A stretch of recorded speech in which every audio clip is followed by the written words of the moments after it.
New this morning on your Fast Track to 7, the 7-day temporary ceasefire in the Israel-Hamas war officially over. Israel says it has resumed combat as a result of Hamas violating the agreement. It happened in the hour before the truce was set to end.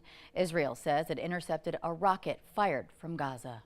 Now there is new video just into our newsroom showing columns of smoke rising into the sky over Gaza just hours after that ceasefire ended. Now during the week-long truce, Hamas released more than 100 hostages in return for 240 Palestinians freed from prisons in Israel. The truce also facilitated the entry of humanitarian aid into the shattered coastal strip. The U.S. Navy says an Iranian drone flew within 1,500 yards of the USS Dwight D. Eisenhower aircraft carrier as it was conducting flight operations in the international waters of the Persian Gulf on Tuesday.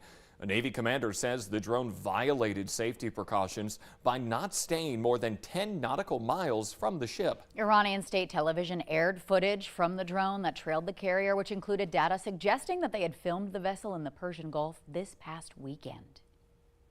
A new report out by the CDC says there's now a spike in the number of older men dying specifically by suicide.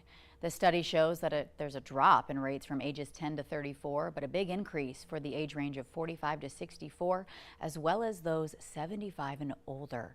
Mental health advocates say it's oftentimes Caucasian men, many of whom are veterans. Suicide is hard to talk about, but experts say you need to struggle past the stigma to get the help for yourself or someone you know. If you know someone, tell them you're concerned about their struggles, that you care, and that you will be with them as they get help. Don't just tell them to get help and then go away.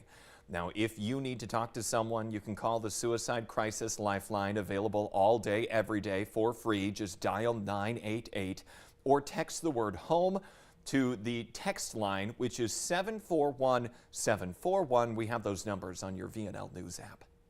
Time now for a look at our storm team forecast as we send things on over to meteorologist Lisa Green on our Friday morning and officially the first day of winter. What is going on outside, Lisa? Good morning. Well, some excitement. The solar storm we were talking about over the last couple of days, maybe seeing a little bit of those northern lights, it finally arrived. It took a while, but early this morning we saw that happen and hit, and now we're getting some photos in from our viewers. Check this one out. This is incredible. We've got green, of course, with the aurora, but also the bright, vibrant reds and pink showing up there as well. This was taken north of Grand Forks early this morning, and Blake sent this one to us. Thanks so much for sharing that.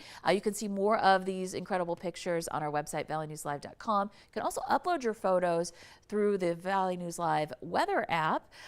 Easy to do from your phone right where you're taking those pictures. So thanks for sharing that, Blake. And, you know, we've had clear enough skies in some spots to be able to see them. In Grand Forks, still looking pretty good out there right now, pretty quiet, just a little chilly at 17 degrees, feeling more like 9 for your wind chill because of just a very light west-southwesterly wind at 6 miles per hour.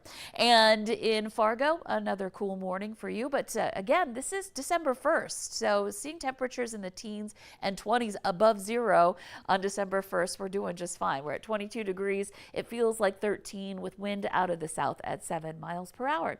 So radar, satellite looking fairly quiet. There are a few areas where we have some flurries trying to get going up here in the northern valley. You can see them north of the border as well. So a couple of pockets there. And again, just looking at some great opportunities of seeing the northern lights here this morning. Unfortunately, or fortunately for a lot of folks, I think we're going to see that sun come up shortly. It's been getting later and later that we've been seeing that sunrise. But it's December 1st. We're getting close to the summer solstice as well. So that's something to look forward to. We'll start getting some daylight coming up here. Yeah, some beautiful photos there. Yes. Yeah, that's for sure. Okay, thank you, Lisa. 6:55 right now. A Grand Forks dad is mad after his son did not come home after school at the normal time. Turns out the child was at the wrong bus stop. His son told the father that his substitute bus driver told the students that she would not turn around for anyone who missed their stop. So his son got out when he realized what had happened, and then he started walking home. He cries sometime, or he say things like, I'm gonna get lost again. And so I have to reassure him. Grand Forks school officials say they are aware of the situation. They say they are working with the family and Valley Bus to find a resolution at this time. Grand Forks police warning about a spike in opioid overdoses in the recent weeks. They say they've responded to 8 calls across 17 days, and first responders have had to use Narcan 10 times in total to save lives. Now, city leaders are also chiming in on the health issue. City Council member Rebecca Oswoski says that she finds it disturbing that instead of public health pushing the do not use drugs or the up with hope, down with dope messaging, they're instead communicating how to safely use drugs. She says people need to stop trying to normalize drug use, she says, because it wrecks lives. A federal judge in Montana has issued an injunction to stop the state's ban on TikTok from going into effect at the beginning of next year. The judge says the law oversteps state power and infringes on the constitutional rights of users and businesses. A TikTok spokesperson says the company is pleased with the judge's decision. Boulder Tap House in Moorhead is closing its doors after 8 years in business. In a Facebook post, the bar and grill owners say they're thankful to the community for letting them be there for so long. The last day they will be fully open will be Sunday, December 10th.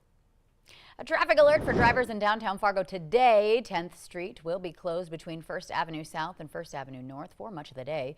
Crews there will be working on the West Boulevard along 10th Street.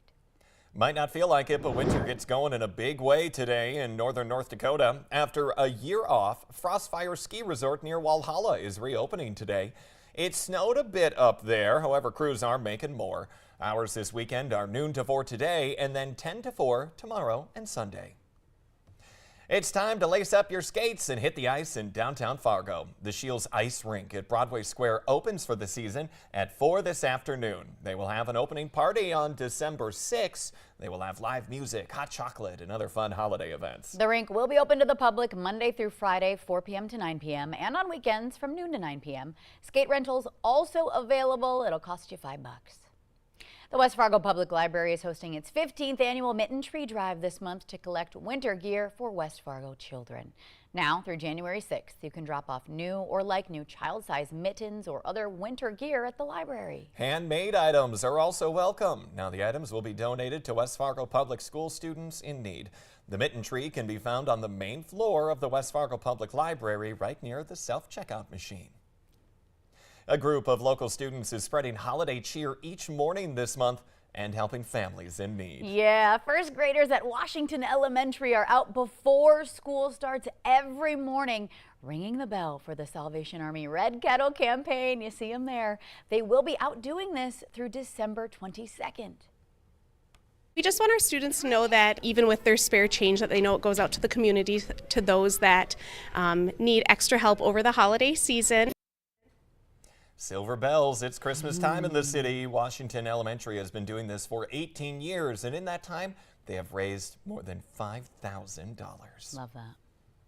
People in downtown Seattle could not get enough of it. A young humpback whale putting on a dazzling show in Elliott Bay, which is at the shore near Seattle.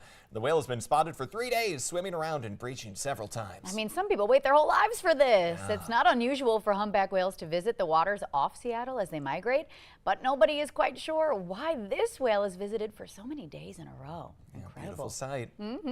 The Today Show and CBS Mornings are just about to start. Thank you all so much for waking up and joining us on your Friday morning. Have a wonderful weekend. Thanks for tuning in. My name is Ashlyn Hill. And I'm Jordan Schreier. Have a great day.